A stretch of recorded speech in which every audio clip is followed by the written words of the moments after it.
מזון. פה יש מחסום, לשם לא עוצרים ולא... צריך לקום מישהו, לרכז את המדינות המתונות, לעשות קונפרנס, לתפוס את ביבי, לתפוס את אבו מאזן, ואז להגיע להסכמים. איך אתה מרגיש פה? אני בתחום גיבורי בנייה, מה שנקרא. אצלנו כבר יש דור שלישי פלסטיני שעובד פה. יש פה כ-5,000 עובדים פלסטינאים. יש פה סביבות 200-250 מופעים. מכל העוז ועוז, מיפן, סין, קוריאה, איטליה, זה כתבי עיתונות, רדיו וכתבי... כנראה שגם ישראל עזרה להם בכרטיסים, בשביל לספור אותם מכוח פנימה. בטח. אוקיי. We are in Twitter Plus that manufacture all sorts of products for the air condition industry. We are like one unit, one big family. We have also workers from the immigration from Russia that lives in Barkan or Ariel. I live in a kibbutz in the south of Israel, where we have the Grad missiles in our head. And I am from the left side of the government. Okay? And look, I'm working in the occupied territories. So they asked me in my kibbutz, how come? I said, one reason. By working here, by making industry, combining with the Palestinians, this is the only way to bring the peace. Before 67, in this area, look the mountains. Only mountains. Nothing was here. No roads, no electricity, no running water, no sewage, nothing. And it was 3 industrial zones. One in Erez, which is in the Gaza Strip. They shut down the industrial zone. And we have one thing from there now. Rockets. In Atarot, which is near Jerusalem, 70% of the factories shut down. All these Palestinians went home. But nobody took care to build them their factories or to create them place to work. The only one that remained is Balkan. My concern, it's not the strength of Israel.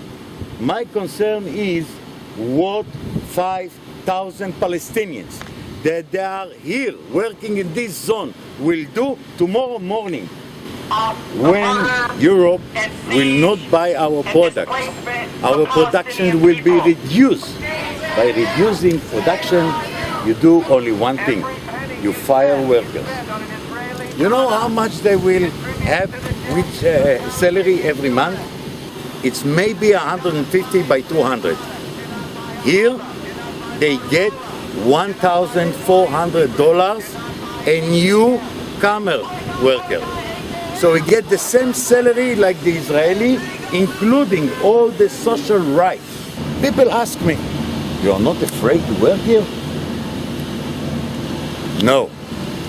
Not that I don't afraid here. I feel like I'm coming home.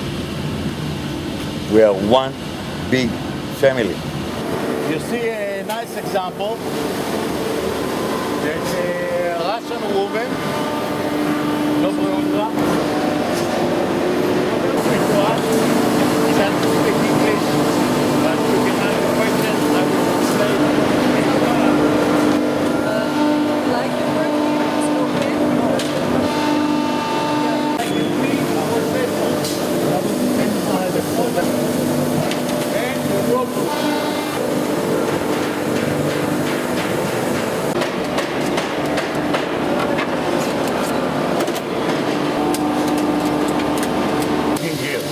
כמה שנים אתה עובד פה?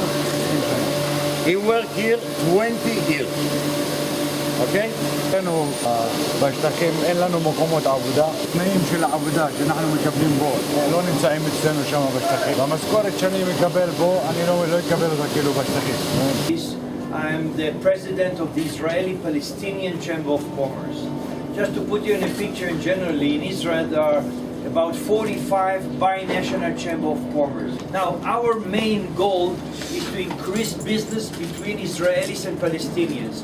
We are private sector, we are not involved with the government. We strongly believe that the economy in Palestine should be stronger, people will be able to go home with nice salaries and to create a normal standard of living. That's why we are doing all the efforts possible to make more and more business opportunities, to create more business opportunities between Israelis and Palestinians. So I don't know how much background you have, but you must understand, maybe the turning point is 1994, which is the Oslo Agreement, and on the economic side, you've got what is called the Paris Protocol. The Paris Protocol is actually the agreement that is actually the basis for the economic dimension of the relation between Israel and the PA. Okay? This industrial zone is part of an overall policy. You might agree, you might disagree with it, but the idea is that as long as there is no final status solution between Israel and the Palestinian, this area, it is to the Palestinian and to the Israeli to decide in the final status agreement what will be the status of the settlements and the industrial zone.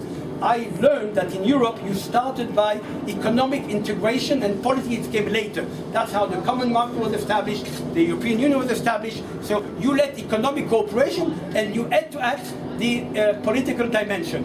Why not to apply the same here? And let's concentrate on economy, let's try to create a reality that is good for the two sides. It's a win-win situation, and when politics is right, we'll find a solution.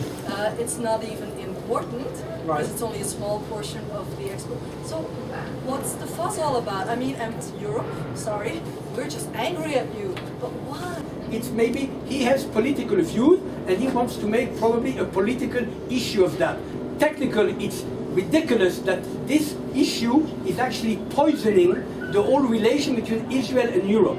The dimension of the problem is very small. We're talking about $50 million of Israeli export to Europe out of $15 billion of export. The fact that the Europeans make such a fuss about it, and the fact that maybe the Israeli government makes a fuss about it, is probably because they are talking politics. And it's a pity that the very good relation with Europe, which are a major partner both in export and export, should be contaminated with this issue, which is really taking out of proportion. Europe, instead of making efforts to put the Israeli leaders and the Palestinian leaders to sit and talk, this is more important, and not to deal with non-issue items that make a big fuss and make only the extreme people from both sides more and more hard in their decisions. Europe should put more attention in how to put the leaders together and talk than just dealing with small things that make people more today.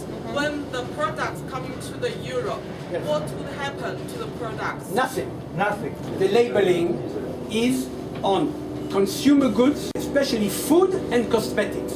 There is no requirement for labeling the spare parts into the final product.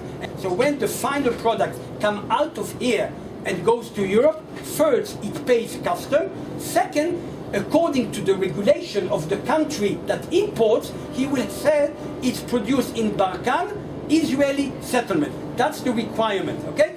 How many products of that kind you will find on the market? I think very little, because there aren't so many finished products which are produced in the West Bank by Israelis in the industrial zone and are sold on the shelf of shops in Europe. Is there any organization of the Palestinian workers to help you in your defense of the production? No, because Palestinians will not go out to the press, etc., and talk and don't show themselves because they're afraid. And of course, we are putting now the roots, the infrastructure for the future, because we have in personal matters we have a fantastic relation with many.